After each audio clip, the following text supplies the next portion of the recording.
సిద్దిపేట జిల్లా చిన్న కోడూరు మండలం రావునపట్ల గ్రామంలో ఆకుల నరేష్ ప్రస్తుతం కలెక్టర్ గన్మెన్ గా 5 సంవత్సరాల నుంచి చేయడం జరుగుతుంది. అందులో భాగంగానే ఆయన గతంలో కూడా ఇంటి వ్యక్తిగత కారణాలని చెప్పి అంటారు. అప్పుల విషయంలో అప్పులు ఉండడం వల్లే ఇట్లా జరిగిందని చెప్పి కూడా స్థానికంగా సమాచారం ఉంది. ఆయన గతంలో కూడా అంటే 2012 బ్యాచ్ కు సంబంధించిన ఒక ఉద్యోగస్తుడిగా చెప్పవచ్చు.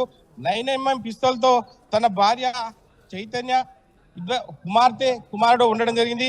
కుమార్తె హిమశ్రీ, కుమారుడు రేవంత్ తన 9mm పిస్తోల్ తో కూడా ఆయన ఈ రోజు తన ఇంటి వద్ద అంటే ఆత్మహత్య ఇద్దరిని పిల్లల్ని చంపి అతని భార్య రేవంత్ కూడా చైతన్యం చంపి కూడా ఆయన ఆత్మహత్య చేసుకోవడం జరిగింది.